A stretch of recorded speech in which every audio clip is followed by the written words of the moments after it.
Coordinate geometry 一般都係中一下學期會學啦，咁都算係一個全新嘅 topic 嘅。咁其實呢一課就唔係話深嘅，跟住程序做咧，咁就應該會好順利嘅。quadrant 咧記得係由右上角開始數嘅，右上角開始咧就係quadrant one 喎。咁記得逆時針啦，係嘛？跟住就行咗去 quadrant two，然後就 quadrant three，跟住就 quadrant four 嘅。咁譬如呢一度 point A 就係 quadrant two 啦，point H 就係 quadrant three 啦。留意嗰啲 coordinates 嘅正負啦，譬如 point H 咧佢係 quadrant three，咁個 x 係-2，y 係-3，即係兩個嘅 coordinate 都係負數嘅。咁譬如point A 啦，point A 係 quadrant two 啊，point A 嘅 coordinate 咧就係-2正4喎，即係 x 係負數啦，但係 y 係正數咁就算冇幅圖咧，都應該要識得去睇嘅。譬如有個 point 係3-4嘅，3-4咧，咁你就應該知道佢係 quadrant four 嘅。如果唔清楚咧，或者唔肯定，就可以試下畫翻幅圖啦。畫翻幅圖咧，咁你就知道3-4咧，其實就係呢一點啦，紅色呢一點3-4，咁就知道係 quadrant four 啦。咁留意有啲點咧，就唔屬於任何 quadrant 嘅，譬如呢一度綠色呢度 point G 啦，point G 同 point F 啦，唔屬於任何 quadrant 嘅，咁應該點樣答咧？我哋應該答話 lying on the x-axis 啦。譬如呢度 point J 啦，藍色 point J 呢度咧，就係 lying on the y-axis 啦。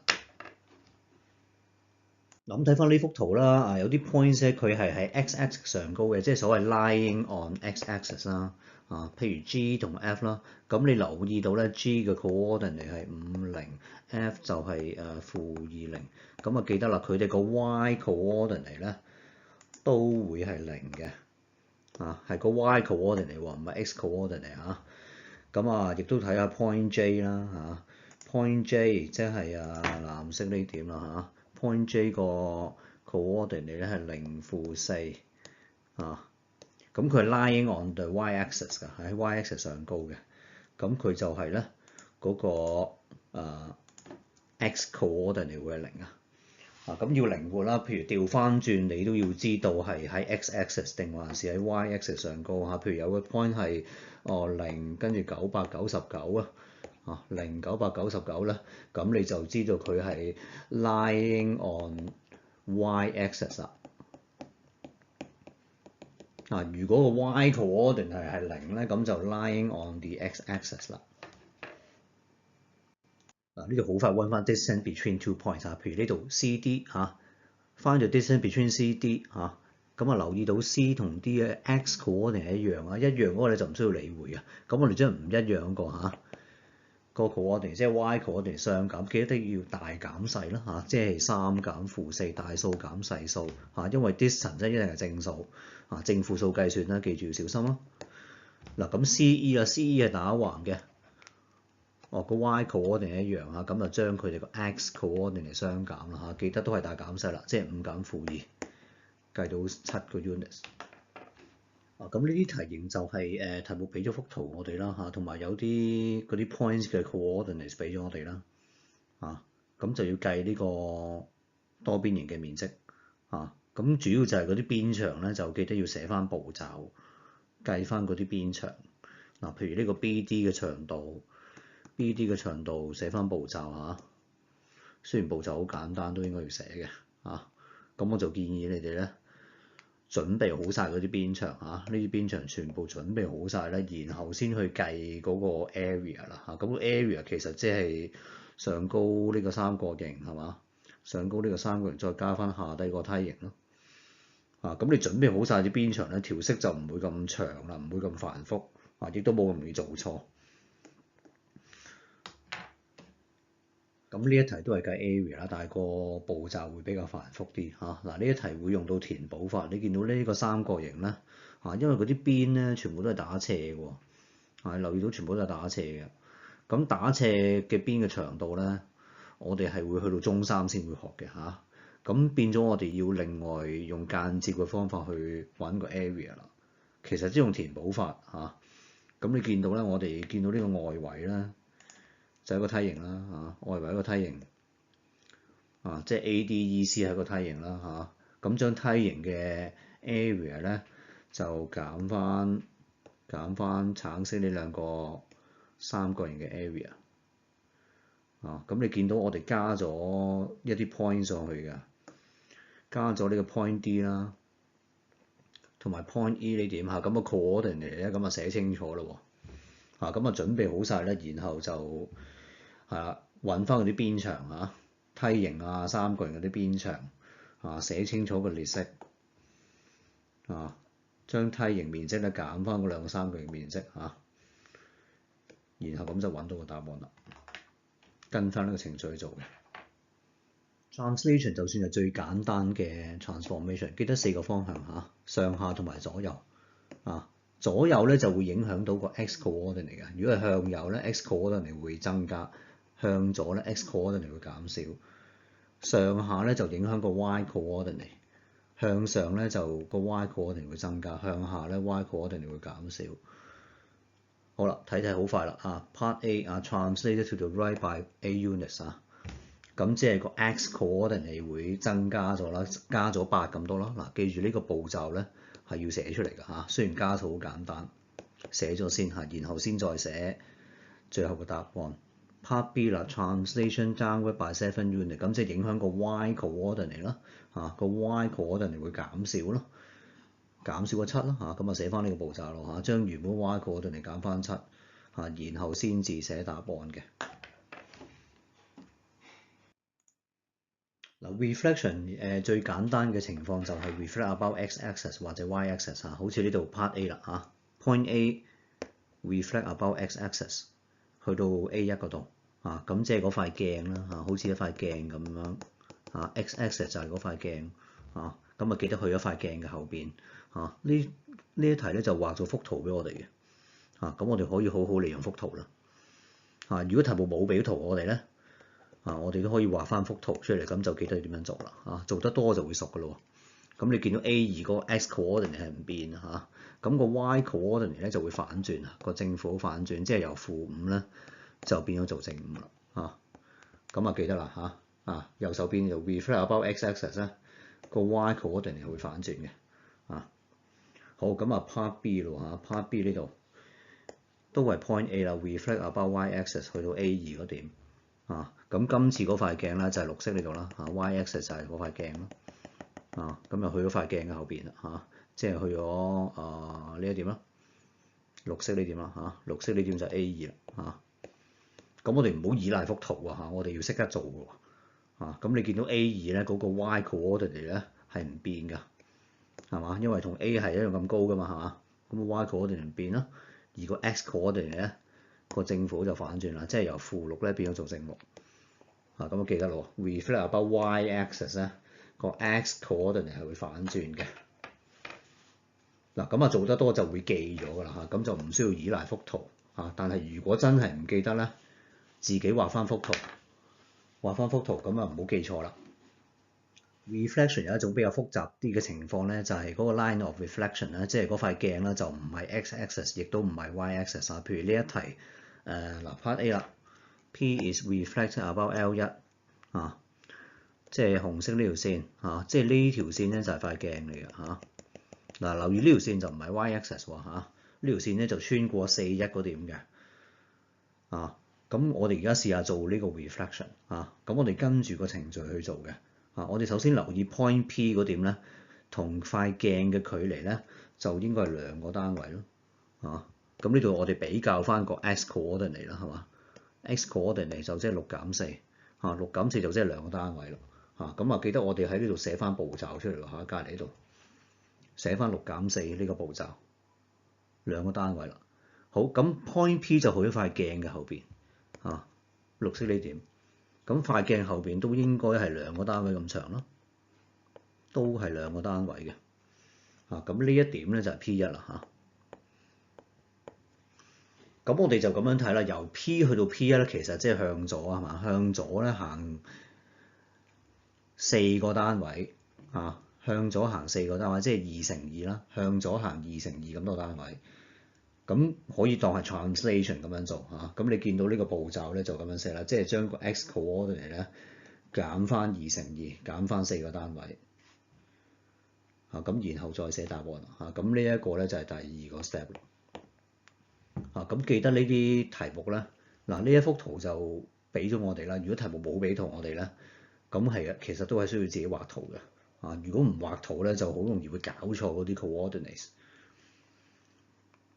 咁part B 都係類似啦咁就 reflect about L2啦。咁個步驟都係好相似嘅。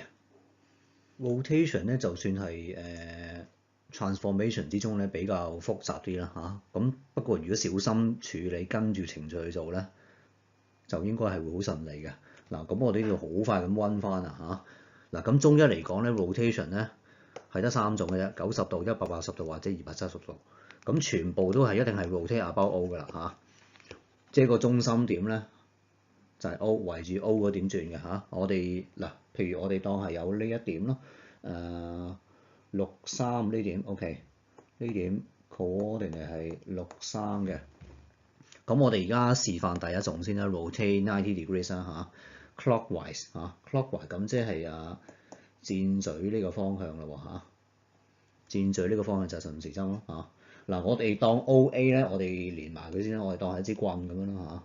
呢個實線咧就係一支棍咁 OA 咧，我哋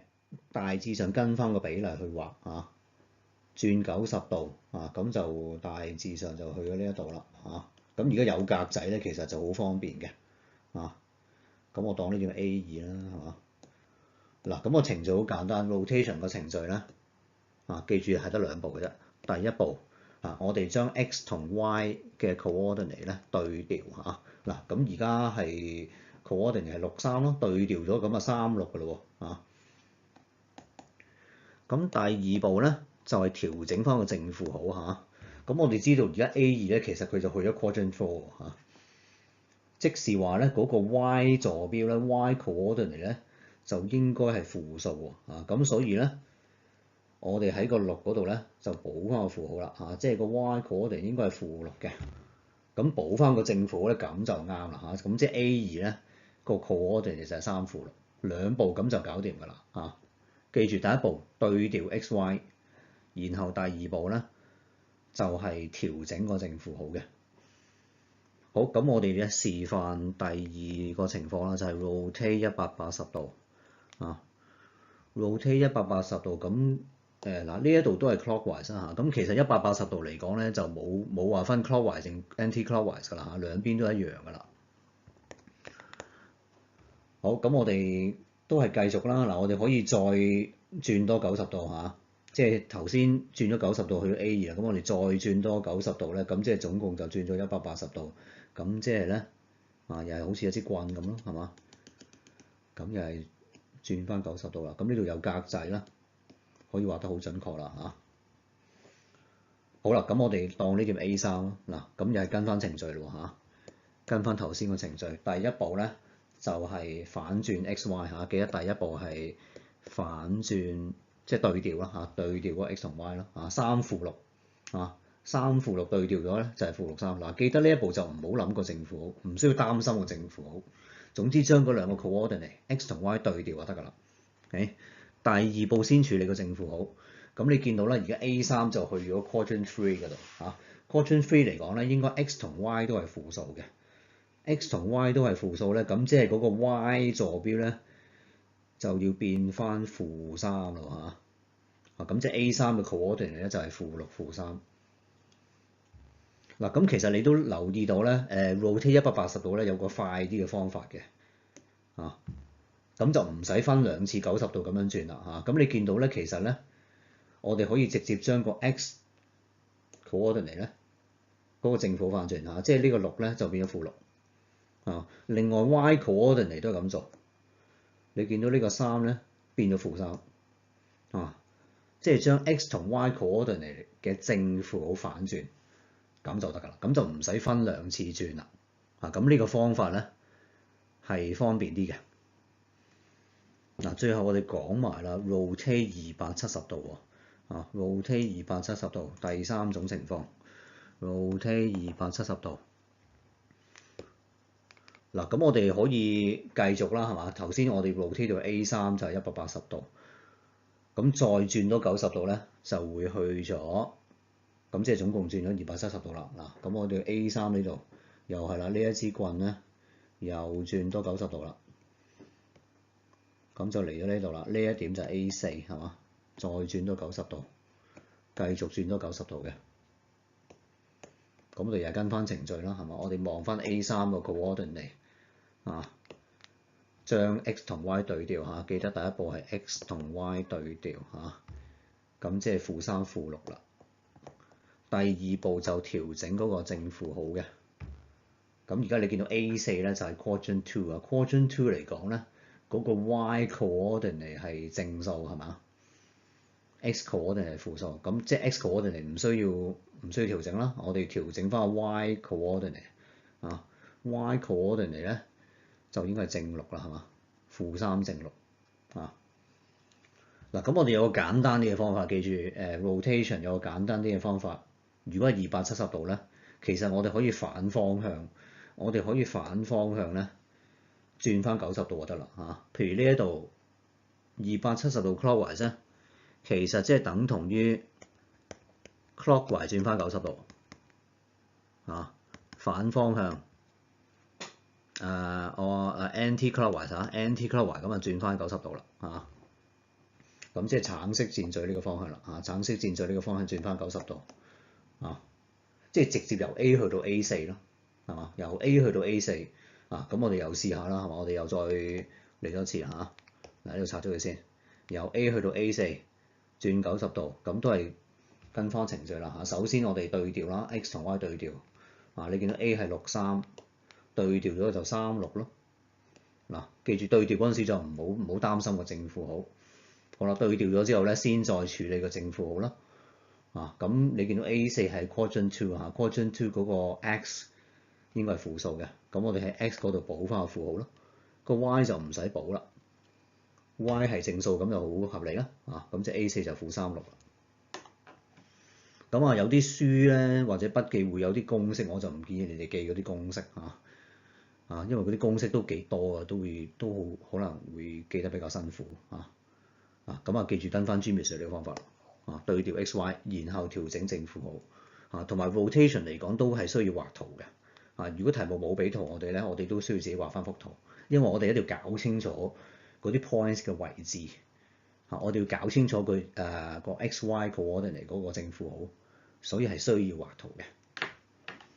關於 transformation 嚟講咧，有一種題型咧都係值得需要温一温嘅。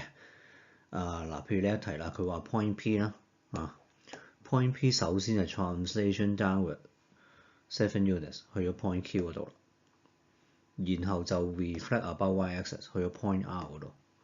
咁題目咧係俾咗 R 個 coordinate 我哋嘅就-300。咁就要我哋揾翻原本嗰個 point P 嘅 coordinate 即係成條題目嗰個